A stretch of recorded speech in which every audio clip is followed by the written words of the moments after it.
kasama ngayon si Miss Marisa Garcia, ang chairman po ng pleb ng Pasay. Maliliwanagan po natin yung mga kasong sinasampa laban po sa ating mga kapulisan at ang kanilang mga jurisdiksyon ng pagtanggap ng kaso. Ano nga bang ginagawa ng pleb at paano ito nakakatulong sa paglutas ng mga problema, lalong-lalo na po sa ating mga kapulisan. Nandito po si Miss Marisa Garcia.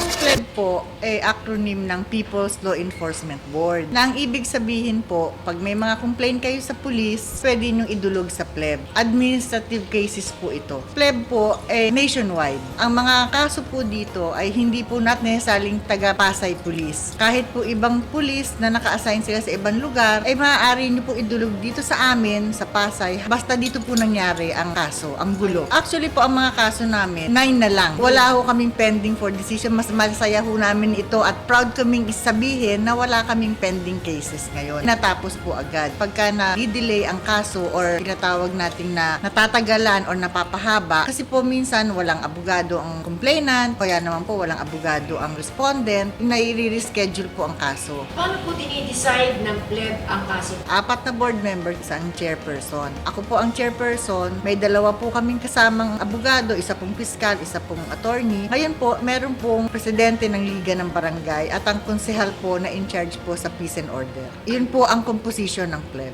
Ang mga kaso po kasi sa obserbasyon po namin, kadalasan po nahaharas din po ang mga pulis. Kasi po, ang nangyayari dyan, bawa po, ang complainant, kinasuhan, halimbawa po hinuli, tapos po kakasuhan din nila ang pulis. Sa term po nila sisipa sila. Kadalasan po, bago naman po namin dalhin sa courtroom, may mediation po kaming ginagawa. Pag-usapin muna natin ang magkabilang panig. Naayos naman po. Ito pong taon na to, ang plano po sana namin ay magkaroon kami ng seminar. Information dissemination po ang gagawin namin. Kasi po, ang nais namin talaga ay maipakalat sa buong lungsod ng Pasay kung ano ang pleb. Kasi nagkakaroon sila ng notion na ang pleb kalaban ng mga pulis. Kakampi lang kami ng taong bayan. Nasa gitna kami. Basta po naagrabyado ang pulis, nasa side nila kami. Pag naagrabyado ang taong bayan, nasa side nila kami. Wala po kaming pinapanigan na kahit sino. Doon tayo sa totoo.